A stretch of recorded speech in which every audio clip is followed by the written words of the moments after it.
ফিরে যাই আমরা আমাদের আজকের অতিথি কণ্ঠশিল্পী শাহরিয়ার মার্সেলের কাছে। এটা আমাদেরই গল্প, ভুল বলেছি কি? জি জি জি, না ঠিক না, বলেছি। ঠিক বলেছি।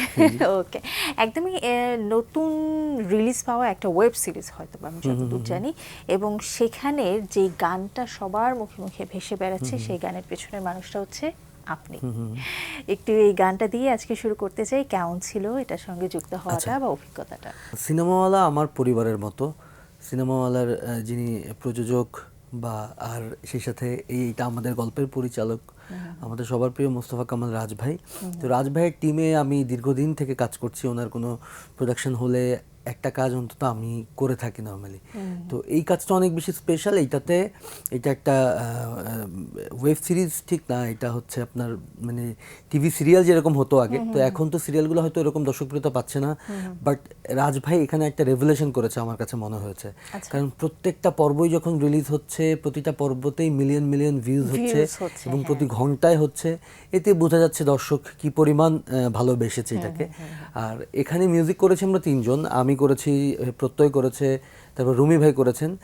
তো তিনজনের তিনটা ফ্লেভার পুরা আমাদের এই নাটকটাতে অন্য একটা ডাইমেনশন ক্রিয়েট করেছে। আর এটার জন্য আমি যখন গান করেছি তখন আমি কিছুই জানতাম না এই গানের ব্যাপারে যে কি হবে। ভাই আমাকে বলেছে যে আমি এরকম ফিলিং এর একটা গান চাই। তো আমি গান করলাম, করার পর আমার মনে হচ্ছিল যে এই গানটা আমি না গেয়ে হয়তো অন্য কারো ভয়েসে আরেকটু সিনেমেটিক বা আরেকটু ড্রামা ক্রিয়েট হতে পারে।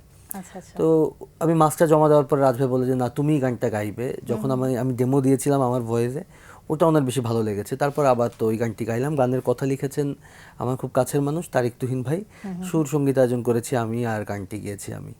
তো আরও আমাদের কিছু কাজ চলছে, সামনে প্ল্যান হচ্ছে। এই হচ্ছে আমাদের কাজের ফিডব্যাক। তো এইটা মানে রিলিজ হওয়ার পর থেকে মানুষ অনেক অনেক, ইনফ্যাক্ট আমার বাসায় আমার আশপাশের বন্ধু বান্ধব সবাই আমাকে এটা নিয়ে বেশ মানে উৎসাহ দিয়েছে বা সাপোর্ট করেছে। আমার খুব ভালো লেগেছে। প্রত্যেকটা জিনিস তো এখন ভিডিও বেসড, নিচের সাথে সাথে কমেন্ট বক্সে দেখা যায় যে কে কেমন ভাবে নিচ্ছেন, এবং সবাই খুব পজিটিভলি আসলে ফিডব্যাক দিচ্ছেন আপনার গানটা নিয়ে। আজকে কি গানটা শোনার কোনো আমরা শেষের দিকে গানটা দিয়ে শেষ করতে পারি। গানটা দিয়ে শেষ করবেন? ওকে, তাহলে এখন অন্য একটা গান শুনতে চাই। আজকে কোনটা শোনাবেন? আমি রিসেন্টলি শান্তমরিয়ম ইউনিভার্সিটিতে মিউজিকের লেকচার হিসেবে জয়েন করেছি। তো আমি স্টুডেন্টদেরকে যখন পড়াই তখন ওদের কাছ থেকে অনেক রকম প্রশ্ন আসে। তো একজন ছাত্র আমাকে বলছিল যে স্যার, আমাদের দেশে যে আমরা যারা গান করছি, আমাদের গানের প্রতি একটা বিরূপ পরিবেশ সৃষ্টি হয়েছে সম্প্রতি সময়ে দেশের মধ্যে। ধরেন যেমন অনেকগুলো স্কুল কলেজের প্রাইমারি স্কুলের শিক্ষকদের, সঙ্গীতের শিক্ষকদের নিয়োগ বাতিল হয়েছে, যেখানে আসলে এটা খুব এমন না যেটা জোরপূর্বক হয়েছে, এটা অনেকের ইচ্ছাতেই হয়েছে। মানে অনেকের ইচ্ছাতে বলতে সাধারণ মানুষ হয়তো চেয়েছে। তখন আমরা চিন্তা করলাম, আমার মাথায় একটা জিনিস আসলো যে আসলে কেন গানের প্রতি এই ধরনের চিন্তা ভাবনা বা ব্যাপারটা এরকম। তখন আমি ফিল করলাম আসলে আমাদের দেশের গানটার মধ্যে আমরা ইসলামিক যে মূল্যবোধ বা ধর্মীয় যে ব্যাপারটা, এটা নিয়েও যে মানে গান দিয়ে যে খোদা আল্লাহর সাথে যে একটা কানেক্ট করার ব্যাপার আছে। যেমন আতিফ আসলামের গান আমরা কিন্তু অনেকগুলো গান আমরা এরকম পেয়েছি, বা আপনার মেহের জাইম নামে একজন আছে, উনি করছে, এরকম অনেকেই করছে। বাট অন্য ধর্মেও দেখলাম যে গানটা ওদের অনেক সিগনিফিক্যান্ট রোল প্লে করে। তো আমার কাছে মনে হচ্ছে যে আসলে আমাদের শিল্পী সমাজের একটা ব্যর্থতা যে আমরা গানটাকে ওনাদের উপযোগী করতে পারিনি, বা ওনারা যে গানটা শুনে আনন্দ পাবে সকল ধর্মের। বা আমরা কিন্তু যেমন গুরুর গান, জেমসের গান, উনি যেদিন থাকবে না সেদিন বোঝা যাবে যে উনি আসলে আমাদের জন্য কি ছিলেন। তো এরকম যেরকম হয়েছে তেমনি ইসলামিক গানগুলোকে আমরা আসলে ওনাদের ওই গানের যে ক্ষুধা বা ওই খোরাকটা আমরা মেটাতে পারিনি। তো তারপর থেকে আমি ভাবছি যে আসলে কি করা যায়। তো আমি এটা নিয়ে বেশ কিছু কাজ করছি। তার প্রাইমারিলি একটা কাজ আমি আরও আগে করেছি, তো ওখান থেকে আমি আজকে একটু শুরু করতে চাই। সেটা হচ্ছে, আমার মনে হচ্ছে যে আমাদের নবী, উনি তো হচ্ছে পৃথিবীর সর্বশ্রেষ্ঠ মানুষ। তো ওনার জন্ম যখন হয়েছিল ওই সময়টা, এবং পৃথিবীতে খুব সুন্দর একটা মানুষের জন্ম হয়েছে, এইটার সাথে আমি কিছু লাইন যোগ করেছি। সেই সাথে আমাদের নজরুলের তোরা দেখে যা আমিনা মায়ের কোলে, এইটা দিয়ে তারপর হচ্ছে আমাদের যে দুরূদটা আছে ইয়া নবী সালাম আলাইকা, এই দিয়ে আমি শেষ করেছি। তো আসলে করার পরে আমার ভিতরে একটা গুজবাম হয়েছে, আমি ফিল করেছি যে ইয়েস দেয়ার ইজ সামথিং, মানে এইটাতে আমার খুব সৃষ্টির কোনো প্রতিভা আছে আমি বলবো না। এখানে তো যেমন আমাদের কাজী নজরুল ইসলাম উনি সৃষ্টি করেছেন, গোলাম মোস্তফার লেখা আছে, তো নিজের জন্য করেছি, নিজে অনুভব করার জন্য যে আসলে ব্যাপারটার মধ্যে কি দাঁড়ায়, এবং আমি খুব ফিল পেয়েছি, এবং আমি ইন ফিউচারে আমি রেগুলারলি কাজটা করবো। আমার কাছে এটা মনে হয়েছে যে দায়বদ্ধতার জায়গা থেকে কাজটা করা উচিত। তো ওখান থেকে কিছু জিনিস একটু শোনাতে যাচ্ছি। ওকে। হে আমার নবীজি মহান,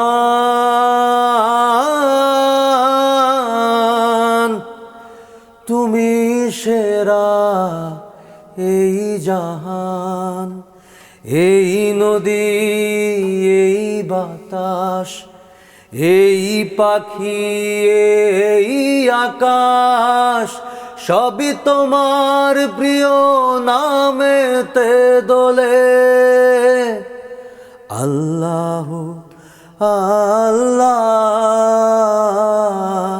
আল্লাহ আল্লাহ, তোরা দেখে যা আমি না মায়ের কোলে, তোরা দেখে যা আমি না মায়ের কোলে, মধু পূর্ণিমারে সেথা চাঁদ দোলে, মধু পূর্ণিমারে সেথা চাঁদ দোলে, তোরা দেখে যা আমি না মায়ের কোলে।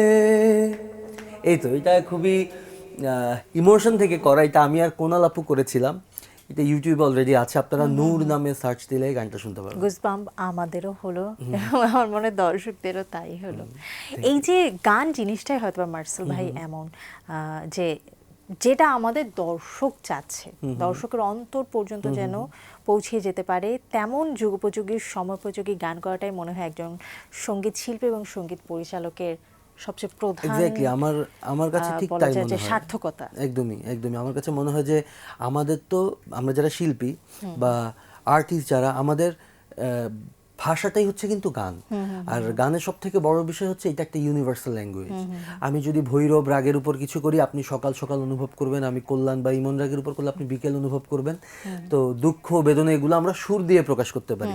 তেমনিভাবে দেশের যে কোনো দুঃসময়ে, ক্রান্তিকালে আমার মনে হয় যে শিল্পীদের প্রতিবাদের ভাষা হয়ে ওঠে, যেটা আমরা স্বাধীন বাংলা বেতারে দেখেছি বা রিসেন্ট সময়ে আমরা দেখেছি। যে কোনো কিছু, গান জিনিসটাই আসলে এমন, সেটা যেন হৃদয়ের কথা বলে, হৃদয় যেন ছুঁয়ে যায়। একদমই তাই। এটা আমি 25-এ করেছি, বাট তখন থেকে আমার ফিল হচ্ছিল এরকম কিছু একটা করার। বাট এবার যখন আমি স্টুডেন্ট বললো, তখন আমার মনে হচ্ছে যে এটা আমাকে ধারাবাহিকভাবেই করা উচিত। হ্যাঁ, আমরা তো সেটাই শুনবো, যেহেতু 26 চলে এসেছে। বাট 26-এ আর কি আসলে ব্যস্ততা রয়েছে বা নতুন কি কাজ আছে সামনে, যেহেতু ঈদ, তখন আমার মনে হয় আপনার ব্যস্ততা বেশি। এবার একদম দম ফেলার সময় পাচ্ছি না, কারণ এবার একসাথে অনেক কিছু হচ্ছে। ওই যে বললাম, শিক্ষকতার পাশাপাশি আমি নিজের কিছু প্রজেক্ট নিয়ে কাজ করছি। এছাড়াও সামনে ঈদ যেহেতু চলে এসছে, বেশ কিছু নাটকের কাজ, গানের কাজ, যেমন রিসেন্টলি আমি ইমরান মাশা একটা ডুয়েট গান করেছি, গানের কথা লিখেছে লুৎফর হাসান, সুসঙ্গীত আয়োজন করেছি আমি, সিএমভির ব্যানার থেকে আসছে। তারপরে ইমরান আর দোলার একটি গান করেছি, রুমি ভাই আর দোলার একটি গান করেছি, রুমি ভাইয়ের সলো একটি গান করেছি। তারপর মাহাতিম সাকিবের সাথে একটি গান করেছি, কনা আপুর জন্য একটি গান, প্রায় অনেকগুলো, এবং যে আর্টিস্টদের নাম বললেন সবাই তো, হ্যাঁ, সবাই আমাদের কলিগ। তো অনেকগুলো ভালো গান আসছে, এটা আমি কথা দিচ্ছি। আর হচ্ছে এই বছর এই ব্যাপারে আর বেশি কিছু বলবো না, আমার সব থেকে মানে মোস্ট অ্যাওয়েটেড একটা কাজ, আমি একটি সিনেমার কাজে হাত দিয়েছি, যেটার ব্যাপারে কিছুই বলতে চাচ্ছি না, কারণ ডিরেক্টর এত বেশি কনজারভেটিভ থাকতে চান, নাম বললে আপনারা সবাই চিনবেন, ওনার সাথে আমার প্রচুর কাজ হয়, তো উনি এই ব্যাপারে কিছু বলতে একদমই মানা করেছেন। ডিরেক্টরের নামটাও কি জানতে পারবো? ডিরেক্টরের নামটা বলা নিষেধ আছে। তো এইটা আমি হয়তো এই বছরে একটা সিনেমার কাজই করব, এবং অনেক যত্ন করে করব। ওইটা নিয়ে এখন প্রি প্রোডাকশন চলছে, মাথার মধ্যে ধ্যানে জ্ঞানে এইটা চলছে। আচ্ছা, এই যে নিজে গান করছেন, গানের সুর সঙ্গীত আয়োজন করছেন, যদি বলি যে কোনটাতে বেশি নিজে কমফোর্ট পান বা করতে একটু স্বাচ্ছন্দ্য বোধ করেন, কোনটা বলবেন? এটা আসলে এক একটা সময় এক এক রকম হয়েছে। যখন প্রথম কাজ শুরু করেছি, তখন মিউজিক অ্যারেঞ্জমেন্টটাকে সব থেকে ইম্পর্টেন্ট মনে হতো, যে সঙ্গীত আয়োজনটা একটা গানকে নতুন একটা পোশাক দিচ্ছে বা একটা আবরণ ক্রিয়েট করতেছে। বাট যখন ডে বাই ডে ম্যাচুরিটি দিন দিন বেড়েছে, মানুষের সাথে মিশেছি, তখন আমার কাছে মনে হচ্ছে সঙ্গীতের একদমই কোর জায়গাটা হচ্ছে গান লেখা এবং সুর করা। গায়কিটার বাইরে যদি বলি, গান গাওয়া তো একটা মোস্ট ইম্পর্টেন্ট বিষয়, কারণ হচ্ছে আমার কাছে মনে হয় যে এই দুইটাই হচ্ছে সৃষ্টির একদম কোর জায়গা। তো তারপর থেকে আমার সুরের প্রতি একটা বিশেষ ভালো লাগা কাজ করতে থাকে এবং আমি এখনো প্রচুর সুর করতে পছন্দ করি এবং আমার কাছে এটা মনে হয় সুর, আমি ওই যে বললাম আবারও যখন স্টুডেন্টদেরকে পড়াই আমার একটা ইয়ে আছে যে মিউজিক, সঙ্গীত মানে রচনা পদ্ধতি কিভাবে আমরা একটা গান তৈরি করব। তো এইটার অনেক বই আছে, বাট আমি কোনো বই ফলো করিনি। আমি আমার নিজের জীবন থেকে আমি যেটা বুঝেছি আমি ওদেরকে সেভাবে পড়ানোর চেষ্টা করেছি। তো আমার কাছে মনে হয়েছে যে সঙ্গীতের আসার দুইটা পদ্ধতি আছে, একটা হচ্ছে ঐশ্বরিকভাবে আসতে পারে, আর একটা হচ্ছে থিওরিটিক্যাল ভাবে আসতে পারে, আর একটা হচ্ছে এই দুইটার মিক্স আপে আসতে পারে। তো যেই জিনিসটা আপনার কাছে আপনার ঈশ্বর, খোদা, আল্লাহ আমরা যাই বলি, তিনি যখন পাঠান ওইটা ডেফিনেটলি অনেক বেশি স্পেশাল। তো আমার কাছে এই জন্য সুরটা সব থেকে বেশি প্রিয়। আর ইদানিং আমি গান লেখার চেষ্টা করছি, কারণ আমার কাছে মনে হচ্ছে যে একটা গানের মধ্যে যখন গল্প থাকবে না, বা একজনের একটা গল্পে আমি আমাকে ইনভলভ করছি, ওটাতে একটা আনন্দ আছে ঠিক আছে, বাট যখন সম্পূর্ণ নিজের একটা গল্প, সুরটা নিজের ভাবনা বা যে কোনো একটা মোমেন্ট থেকে বা যে কোনো একটা সৌন্দর্য দেখে আমি একটা গান তৈরি করছি, ওই ব্যাপারটা অনেক বেশি সিগনিফিকেন্ট। তো এই জন্য এখন একটু লেখা শুরু করেছি, যে প্রথম গানটাই ইমরান আর দোলা গিয়েছেন, ওই গানটা আসবে খুব তাড়াতাড়ি। গানের নাম হচ্ছে সমুদ্র। তো এই তো আমার কাছে মনে হচ্ছে যে জন্য গানের কথা এবং সুর এটা খুব ইম্পর্টেন্ট। সুর আমি করতে পারি বিধায় কথাটা অনেক বেশি কঠিন লাগে, যারা লিখেন তাদেরকে আমি অনেক বেশি সম্মান করি। মার্সেল ভাই অনেক অনেক ধন্যবাদ আজকে আমাদের সঙ্গে যুক্ত হওয়ার জন্য, আপনার শেষ গানটা শোনার জন্য। আসলে আমি এবং দর্শক সবাই অধীর আগ্রহে বসে আছি গানটা শুনবো, তবে আমি একটু বিদায় নিয়ে আসি। প্রিয় দর্শক, এতক্ষণ কথা হচ্ছিল অতিথির সঙ্গে, এবার সময় হলো বিদায় নেবার। আমাদের অনুষ্ঠান সম্পর্কে আপনার যে কোনো মতামত এবং পরামর্শ জানাতে লিখুন এই ঠিকানায়। প্রযোজক দিন প্রতিদিন, বাংলা ভিশন, নূর টাওয়ার, 110 বীরুত্তম সিয়াদ দত্ত রোড, ঢাকা 1205। আমাদেরকে ফোন করতে পারেন 963203 এই নাম্বারে। আমাদের ইমেল অ্যাড্রেস dinprotidin@banglavision.tv। ফরাসি কবি লা ফোন্টেনের একটি উক্তি বলে বিদায় নেব আজ। তিনি বলেছেন, ঠগকে ঠকানো গেলে দ্বিগুণ আনন্দ পাওয়া যায়। প্রিয় দর্শক, সবাই ভালো থাকুন, সুস্থ এবং সুন্দর থাকুন। আজ সারাদিন সবার জন্য শুভ এবং কল্যাণময় হোক। এবারে গান। বাংলা ভিশনের সকল শ্রোতাদের জন্য আমার পক্ষ থেকে শুভকামনা। আপনারা সবাই বাংলা গানের সাথে থাকবেন এবং আমাদের শিল্পীদেরকে এইভাবে সাপোর্ট দিবেন এবং জানাবেন আপনাদের কী ধরনের গান পছন্দ, আমরা সেটা করব। আর প্রথমেই যেটা বললাম, আমাদের গল্পের নাটকের যে গানটি সবাই অনেক পছন্দ করেছেন, ওই গানটি আমি কিছু অংশ একটু গেয়ে শোনাচ্ছি। গানের কথা লিখেছেন তারিক তুহিন, সুর সঙ্গীত আয়োজন এবং কণ্ঠ দিয়েছি আমি।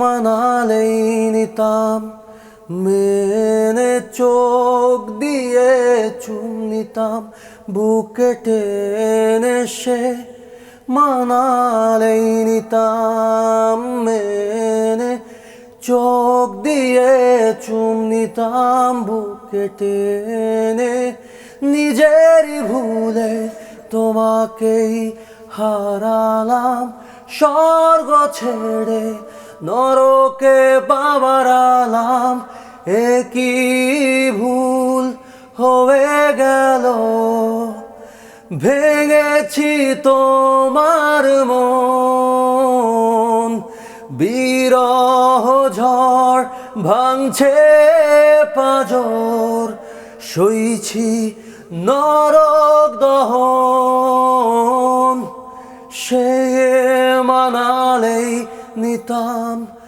মেনে চোখ দিয়ে চুম নিতাম বুকে টেনে সে, মানালেই নিতাম মেনে চোখ দিয়ে চুম নিতাম বুকে টেনে।